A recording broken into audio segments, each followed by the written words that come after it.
ಜಿ5 ಇರುವಾಗ ನೀವು ನಿಮ್ಮ ನೆಚ್ಚಿನ ಶೋಗಳನ್ನ ಎಂದಿಗೂ ಮಿಸ್ ಮಾಡಿಕೊಳ್ಳುವುದಿಲ್ಲ. ಅದು ಸಂಪೂರ್ಣ ಉಚಿತವಾಗಿ.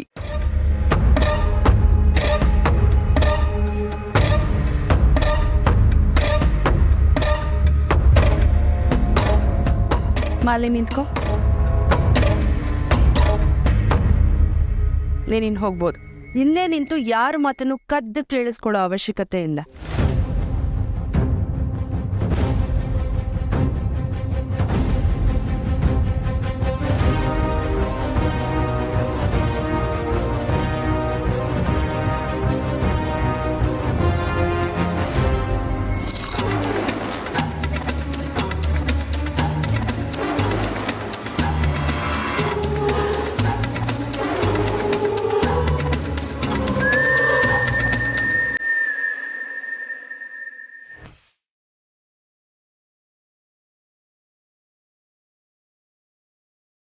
ಇನ್ನು ಎಷ್ಟೊತ್ತು ಹೀಗೆ ಮೊಬೈಲ್ ನೋಡ್ಕೊಂಡು ಟೈಮ್ ವೇಸ್ಟ್ ಮಾಡ್ಬೇಕು ಅನ್ಕೊಂಡಿದ್ಯಾ? ಇನ್ನೇನ್ ಮಾಡ್ಲಿ, ಮಾಮ್ ನನಗೆ ಆಫೀಸ್ ಹೋಗಕ್ಕೆ ಮೂಡಿಲ್ಲ.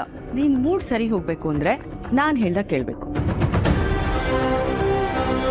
ನೀನ್ ಏನೋ ಡಿಸೈಡ್ ಮಾಡ್ಕೊಂಡು ಬಂದಿದ್ಯಾ ಅಂದ್ಮೇಲೆ ನನ್ ಬೇಡ ಅಂದ್ರೂ ನೀನೇನ್ ಬಲವಂತ ಮಾಡಿ ಆ ಕೆಲಸ ಆಗೋ ಹಾಗೆ ಮಾಡ್ತೀಯ. ಹೇಳು, ಏನ್ ಮಾಡ್ಬೇಕು? ಈ ಕಷಾಯನ ಹರ್ಷನ್ ಕೊಟ್ಟು ಕುಡಿ ಅಂತ ಹೇಳ್ಬೇಕು. ವಾಟ್? ನಾನಾ? ನೀನೆ. ಮಾಮ್, ನನ್ ಕೈಲಿ ಅದೆಲ್ಲ ಆಗಲ್ಲ. ಈಗ ಜಾಸ್ತಿ ಮಾತಾಡಕ್ ಟೈಮ್ ಇಲ್ಲ. ಹರ್ಷನ್ ಜ್ವರ ಜಾಸ್ತಿ ಆಗಿದೆ, ಇದನ್ನ ಕೊಟ್ಟು ಬಾ. ಹೋಗ್ಲೇಬೇಕಾ? ಹೋಗು ಅನ್ನಲ್ಲ. ಓಕೆ.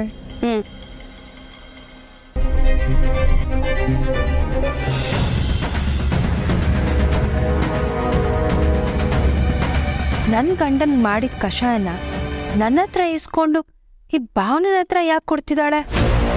ಈ ಸಂಜೀವಿನಿದು ತುಂಬ ಅತಿ ಆಗ್ತಿದೆ. ಅದು ಅಲ್ಲದೆ ಈ ಹರ್ಷ ಭಾವನ ಓಡಾಟ ಜಾಸ್ತಿ ಆಯಿತು.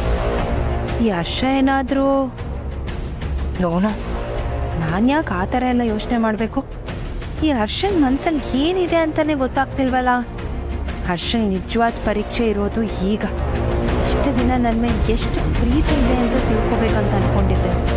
ಆದರೆ ಈಗ ನಿನ್ನ ಪ್ರೀತಿ ಎಷ್ಟು ಗಟ್ಟಿಯಾಗಿದೆ ಅಂತ ತಿಳ್ಕೊಳ್ಳೋ ಟೈಮ್ ಬಂದಿದೆ.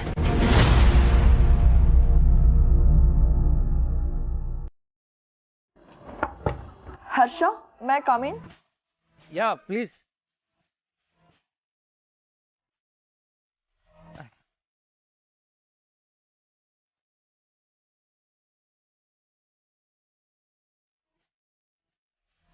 ಬಾಬ್ಲಾ, ಜ್ವರ ಬಂದಿದ್ದು ನನಗೆ. ನೋಡಿದ್ರೆ ನೀನೇ ಡಲ್ ಆಗಿದ್ಯಾ, ಏನಾಯ್ತು? ಹಾಗೇನಿಲ್ಲ, ಇದ್ದ ಹ್ಯಾಂಗ್ ಓವರ್ ಅಷ್ಟೇ. ಅಮ್ಮ ನಿನಗೆ ಹುಷಾರಿಲ್ಲ ಅಂತ ಹೇಳಿದ್ಲು. Are you fine, feeling better? Yeah ಅದು ಸ್ವಲ್ಪ ಜಾಸ್ತಿನೇ ಮಲಗಿದ್ನಲ್ಲ. I much better no.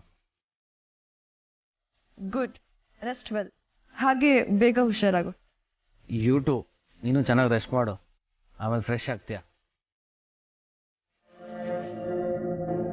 ಜಿ5 app download ಮಾಡಿ ಎಲ್ಲಾ ಸಂಚಿಕೆಗಳನ್ನು ಸಂಪೂರ್ಣ ಉಚಿತವಾಗಿ ನೋಡಿ.